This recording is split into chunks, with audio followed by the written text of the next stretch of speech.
Hello everyone, this is Joe, HOF Corners here, and for today's video I'm going to show part 2 of, we'll call it my birthday weekend pickups. So if you haven't seen part 1, it ended up being almost 22 minutes, so longer than I wanted it to be, but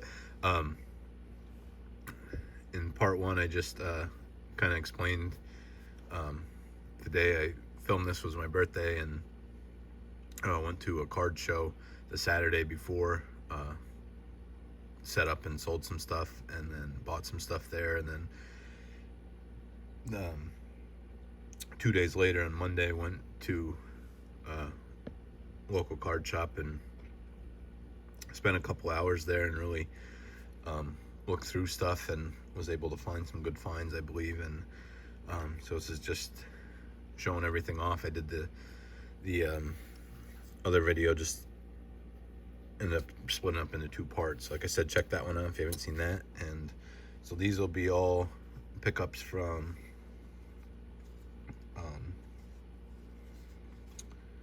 hobby shop. And like I said in my other video, this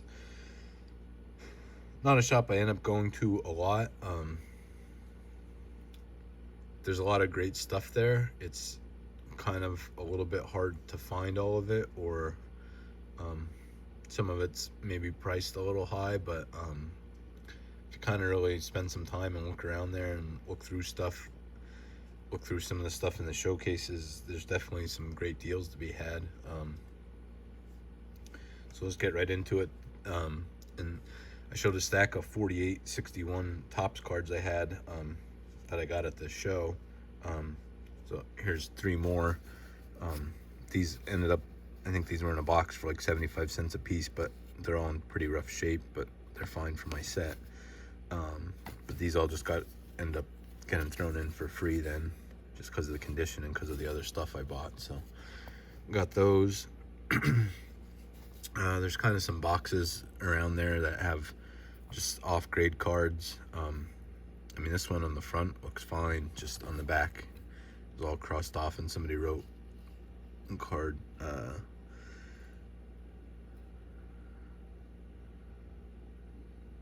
the cards they need. They must have picked up the ones, I think it says 113 and 114, so either they mistakenly crossed them off or ended up picking those up and then crossed it off after. But I mean, I'm fine with marks like that in the back. So this was $1 for 58 Topps Phillies team card. Let's see. All right, so everything else came out of one showcase that just has like all the 50 stuff in. Well, here first we'll show these. So I didn't have, as far as Bowman or Topps, the oldest card I had was cards from 50 Bowman. And then in my last video, the first pickup video, I picked up a card from, well, just say 1933. Most people can figure out what card from what set it'd probably be. But so that was my oldest then. But this is now my oldest Bowman card at all. Still don't have any of the 48s, but it's kind of like a separate part in the showcase just of Philly stuff. So I ended up picking, this is Ken Heitzelman.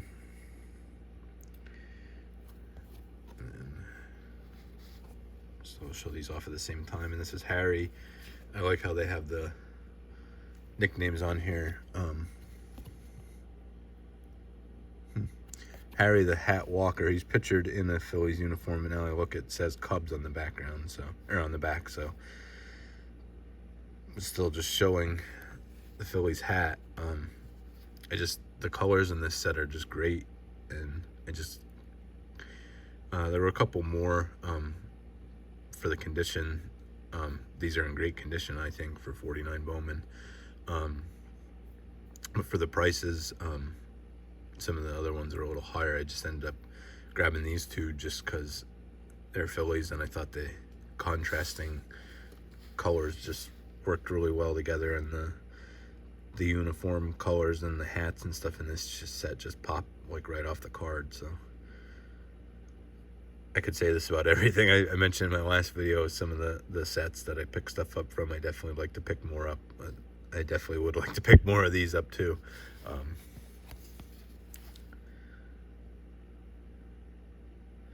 So there's those. And then, so I previously had picked up a lot of cards from my 1953 top set from a similar shop.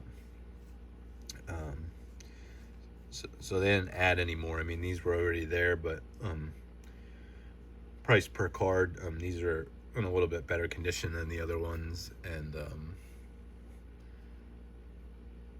at first I just picked through a lot of the cheaper ones and then ended up adding a lot, you know, in Com-C and Sport Lots, and then at the National this year.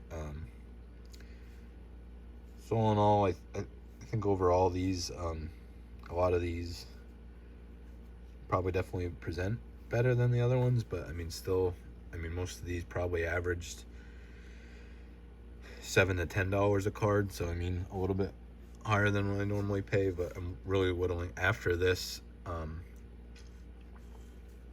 Excuse me, I think I'm down to, or I'm up to, I think 222 cards for the 53 top set, so almost down to 52 cards, so almost down to 50 cards remaining for the set. So just being able to see him in person and grab him, I thought it was a good opportunity. And I said, what I'm left with is a Hal Jeff coat. What I'm left with now, really getting down to some more Hall of Famers or short prints or the high numbers, and then obviously I need the Mantle and Satchel Paige yet are the two big ones. But just all in all, it's been a while since I've personally picked up any cards for this set, so it felt good to pick some up again. The last one was Irv Noren, and this is Del Rice.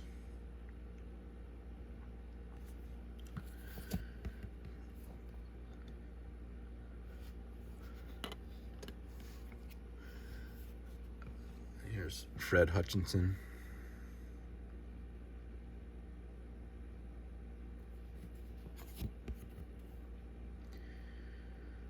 So I mean, I have some cards from this set that are pretty beat up, so all in all, it's kind of good to pick some up that, I mean, it's a mix of conditions I have for this set, and none of them are going to be perfect at my price point, but I said all together, or all things considered, these are, I think, pretty nice compared to a lot of the rest of my set. But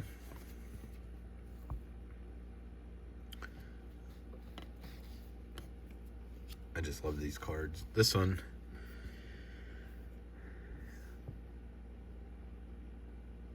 I believe Adam Vintage Sanctuary did a video on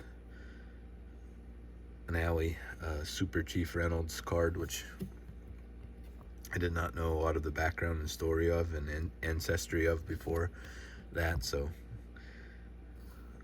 I thought I already had this one. I did not. So this was a really cool one to pick up.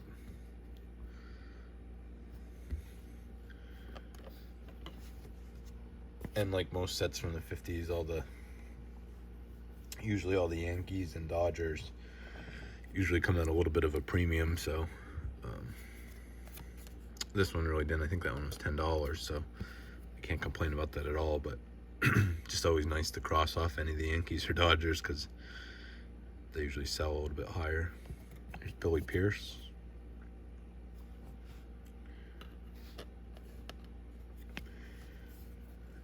Mickey Grasso.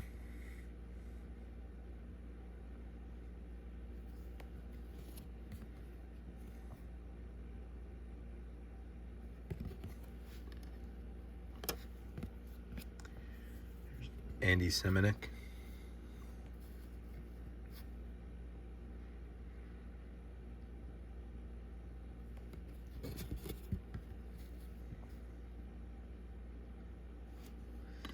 I'll have to after I get these bindered, and I'll have to go through and maybe flip through the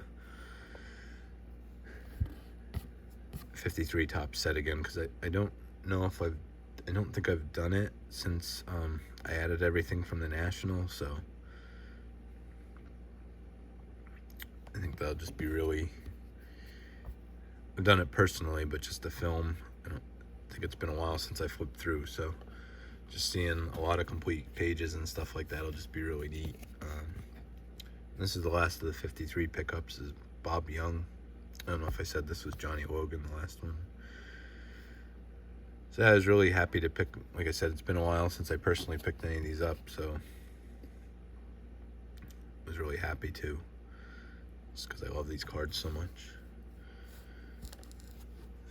And so the last pickup from the weekend and from that card shop really did not go in thinking in any way I'd find any, or be finding this specific card.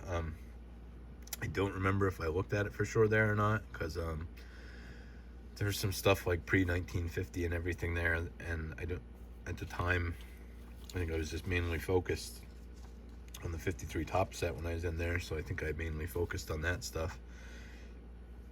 And there's only a couple cards from some of these sets here or there, but so there's a stack of a couple cards from each year of play ball sets from the 39, 40, and 41.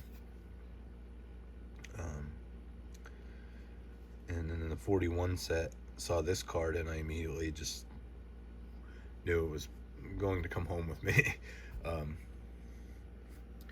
So this is the 41 play ball Jimmy Fox. Obviously has its issues. I mean, the corners are all really soft and a little bit disintegrated. And then a lot of creasing. Then on the back, a little bit of it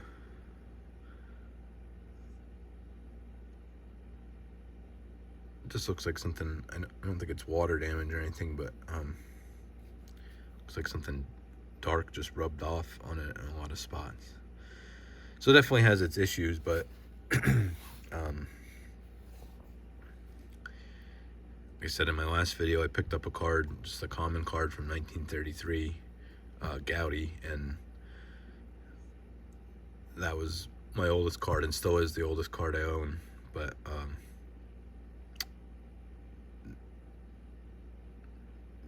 to pick up a card from 1941 of a Hall of Famer and somebody of the caliber of this, of Jimmy Fox, just I mean, this so this was in the showcase, and in the showcase everything in it was 10% off. Usually the guy that works there doesn't own it, so he can never really make any decisions on, like, you know, offers or anything like that. But so this card was priced at $60, and being in the showcase for 10% off was $54 then, so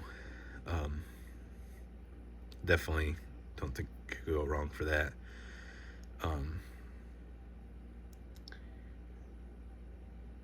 For the longest time, I always just picked up cards raw, and I like putting them in a binder on, everything like that. And then started at the National with, I mean, the cards in the background there and a few others, like, just made sense to buy them graded because they were kind of cheaper that way than any raw counterparts.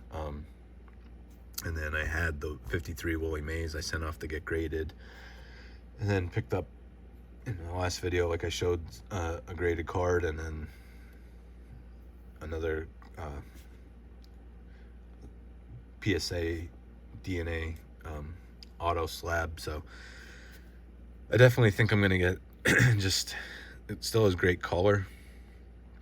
It's kind of to preserve where it's at. I think I'm gonna send this to SGC. I think it'll look great in one of their holders. So I'll probably do that pretty soon and then show it off when I get it back. But yeah, just wow. Really happy to own that one. Really glad to have that in my collection. And was a great weekend and great couple of days. That's all I can say. found a lot of great deals on stuff. Normally don't pick up this much at once, but just like I said, having a little profit from the card show and having some birthday money from some cards and stuff, just was able to find some great deals and pick up a lot of great stuff, and just very blessed to have a great couple days here. So thank everybody for sticking around and watching these last two. Definitely talked a lot more than I would, but I was just really excited about these pickups, and just really loved showing them off. So it was fun, and just like I said, thank you to everyone who stuck around and watched them. So with that, I'll see you next time, and I'll just leave you with, any card can be a great looking card, even if it has 4 soft corners. Thank you.